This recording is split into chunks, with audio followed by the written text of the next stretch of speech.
Hello, welcome back to Talon 101. This is the one mistake every Hwoarang makes, regardless of skill level.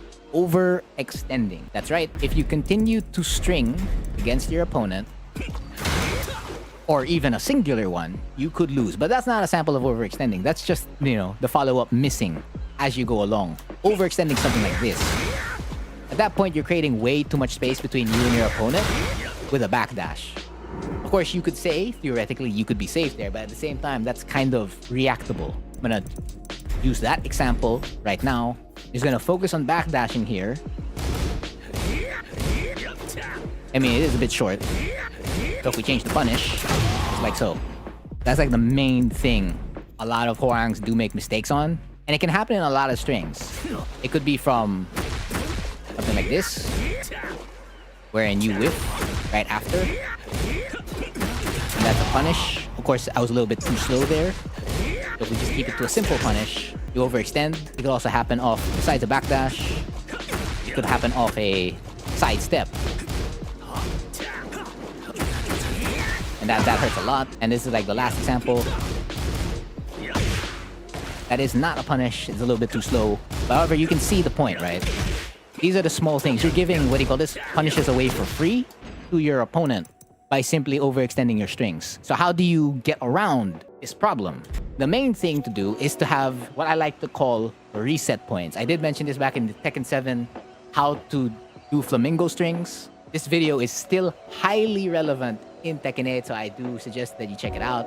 A lot of the information is pretty much just me being a broken record right now. It's just that this is for Tekken 8. So we have different slightly different reset points in Tekken 8. The main one, of course, the classic, would be resetting into a jab. So again, this is against an average backdash, mind you, an average backdash, or even slightly below average backdash with Hwoarang. If you down 3-4 stand switch into LFS1, you have a reset point at +5. Because now at +5, let's say the opponent takes their backdash, you can now walk up to them and do something else, because they could still lose to another option. There you go. Something like that. So you can still hit them with the next option. You're about to notice that most reset points are jabs, or moves that put you back in left foot forward, or moves that put you back in right foot forward. Like, I can continue pressure like so, and they can't really avoid me because the jab recovers too fast, and by the time they've backdashed, it's like, did I recover from the jab? Can I punish that jab? But if you keep it closer like this, well, they're not really avoiding you, because that's a lot of reset. And you can always just end it, right? There were a lot of holes in that, so if you want to like keep it safer, end there. You see they're gonna backdash, and as they backdash, this is the new reset point you get in Tekken 8. You have RFF DF3. You essentially keep them way closer, and then they're gonna backdash, right? So you can just like dash up again. You have another reset point, RFF2. The more you can remain in LFF or RFF, or keep a lot of your strings shorter, the better. That way you can continue staying in their face or using a move that would beat backdash. Like here, after RFF or forward, or anything that puts you in right flamingo, RFS1 will catch it. You don't even have to do RFS1. You could do something like Flying Eagle. All the more you're gonna like go towards in front of their face. And if you do the just frame, you're +1, and they can't avoid that. That's like the main point with having a reset into LFF or RFF. Now, you can do it from LFS as well. I did show it earlier.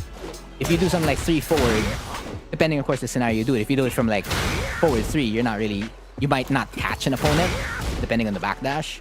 But if you keep it closer, something like down 3-4, stand switch 3 forward, that's a reset point in and of itself.